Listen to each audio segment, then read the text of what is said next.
Hello my dear student, मैं चैतन्य पटेल। आज मैं गुजरात यूनिवर्सिटी का जो बीकॉम का एडमिशन चल रहा है उसमें कंसर्न का क्या मीनिंग है, कंसर्न क्या है और कंसर्न कैसे देना है और वो सेकेंड राउंड में किस तरह से होगा उसका पूरा इन्फॉर्मेशन इस वीडियो में दूंगा।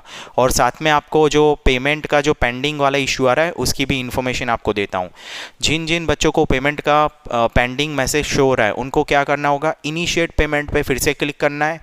एक बार इनिशिएट पेमेंट पे फिर से क्लिक करिए और वहाँ क्लिक करने से शायद ऐसा हो कि ऑटोमेटिकली जो आपने पेमेंट किया हुआ था, जो आपके अकाउंट से डिडक्ट हो चुका है, डेबिट हो चुका है, वो शायद से एक बार इनिशिएट पेमेंट पे क्लिक करने से अपने आप सॉल्व हो जाए और आपको सक्सेस का मैसेज आपको मिल जाए।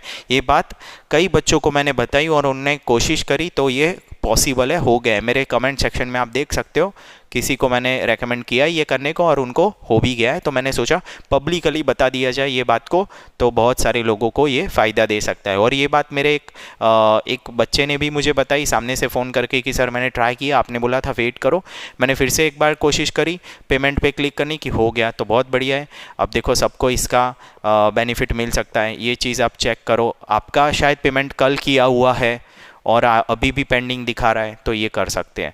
अभी आज ही पेमेंट किया है तो कल शायद अपने आप हो जाए, नहीं तो फिर आप ये करो, इनिशिएट पेमेंट पे क्लिक करो, शायद ऑटोमेटिकली सॉल्व हो जाए। ठीक है, तो अब एक मोस्ट इंपॉर्टेंट पॉइंट है जिसको हम डिस्कस करते हैं, कंसर्न। फर्स्ट राउंड में जिन जिन बच्चों को कॉलेज अलॉटमेंट हुआ है उनको कंसर्न देना पड़ेगा। कॉलेज अलॉट हुआ है उनको, जिनको कॉलेज अलॉट नहीं हुआ है वो तो सेकेंड राउंड में ऑटोमेटिकली जा सकते हैं, पर जिनको फर्स्ट राउंड में कॉलेज अलॉटमेंट हुआ है उनको कंसर्न के थ्रू आगे सेकेंड राउंड में जाना होगा।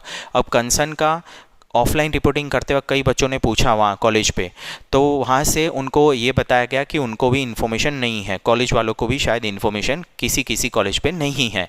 अब गुजरात यूनिवर्सिटी पे जाके ये बात क्लियर करने की कोशिश करी तो वहाँ से ऐसा पता चला है, ये भी स्टूडेंट्स के थ्रू पता चला है, मुझे डायरेक्टली नहीं पता चला है, स्टूडेंट के थ्रू पता चला है कि अभी क्या करना होगा कि सेकेंड राउंड के लिए जब गुजरात यूनिवर्सिटी की वेबसाइट पे आएगा सेकेंड राउंड, आप अपना लॉगिन करोगे, वहीं पर शायद एक ऑप्शन दिया जाए कि आपको कंसर्न जो वाला पैराग्राफ हो सकता है, कुछ लिखा हो सकता है, वो रीड करिएगा केयरफुली और फिर उस पर टिक करने के बाद आप सेकेंड राउंड पे जा सकते हो। सेकेंड राउंड पे जाने के बाद क्या होगा कि आपको जो फर्स्ट राउंड में कॉलेज अलॉटमेंट हुआ है उस चॉइस के ऊपर वाली रीसफल हो जाएगी। रीसफल का मीनिंग ये होगा कि 5th नंबर की कॉलेज आपको मिली है और आपको जाना है 4th 3rd में, तो अगर कट ऑफ आपके मैच हो रहे हैं सेकेंड राउंड में तो आपका कॉलेज का जो 5th नंबर का चॉइस है उसमें से 3rd में या 4th में आपको मिल रहा है तो वो आपकी सीट वहाँ ट्रांसफ़र हो जाएगी, फिर आपकी 5th वाली सीट कैंसिल हो जाएगी ऑटोमेटिकली। अब जिन्होंने टोकन भर दिया है उनका वो सीट रिजर्व हो गया है 5th वाला। अब जिन्होंने टोकन अमाउंट नहीं भरी है वो भी कंसर्न देने के बाद सेकेंड राउंड में जा सकते हैं। टोकन अमाउंट भरने से क्या होगा कि आपकी वो सीट रिजर्व हो जाएगी और फिर आपको सेकेंड राउंड में अगर कोई कॉलेज अलॉट नहीं भी हुई तो आपकी वो सीट तो है ही, ठीक है।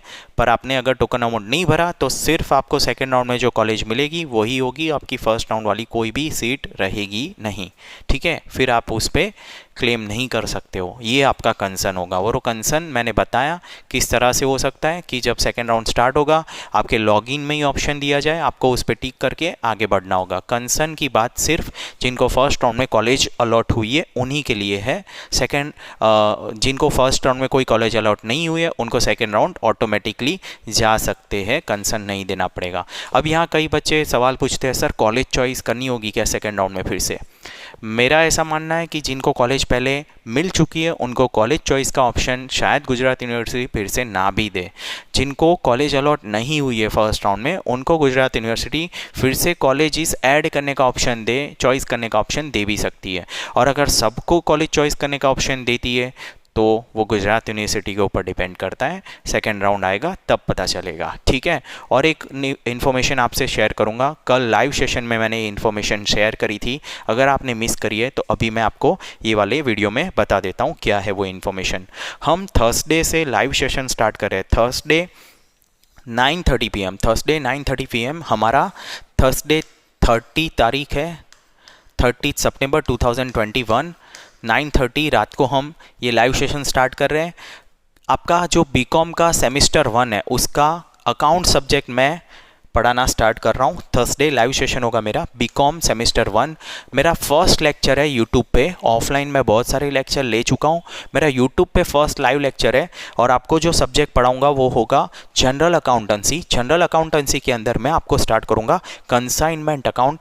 कल मैंने बताया था, मैंने एक क्वेश्चन मेरे ऑफलाइन क्लास में सॉल्व करवाया था, विराट अनुष्का वाला था। ये वाला क्वेश्चन एक और है, एक्स एंड वाई। थर्सडे का जो लाइव सेशन है उसमें मैं आपको सब्जेक्ट वाइज पूरी इन्फॉर्मेशन दूंगा, कौन कौन से सब्जेक्ट है, कितने मार्क्स का आपका पेपर होगा, इंटरनल और एक्सटर्नल कैसे होगा, और उसमें आपकी इंटरनल एग्ज़ाम कब आ सकती है, एक्सटर्नल एग्ज़ाम कब आ सकती है, पेपर पैटर्न क्या होगी, फिर कौन सी बुक्स आपको परचेज़ करनी हो सकती है। ये सारी इन्फॉर्मेशन मैं थर्सडे आपको बताऊँगा। सब्जेक्ट वाइज पूरा एक इन्फॉर्मेशन रहेगा और हमारा कंसाइनमेंट अकाउंट चैप्टर स्टार्ट करेंगे उधर। तो आप लोग थर्सडे का लेक्चर अटेंड ज़रूर करिएगा, और उसको अटेंड करने के लिए आप हमारी चैनल को सब्सक्राइब करके नोटिफिकेशन ऑन करके रखिएगा, तो तुरंत आपको नोटिफिकेशन मिल जाएगी लाइव सेशन की। मेरे पास कोई और इन्फॉर्मेशन गुजरात यूनिवर्सिटी के एडमिशन प्रोसेस के रिलेटेड होगी तो मैं आपको वीडियो बना के ज़रूर शेयर करूँगा। और कमेंट करिएगा, आपका कोई प्रॉब्लम है मैं पढ़ूंगा तो उसको ज़रूर सॉल्व करने की कोशिश करूँगा।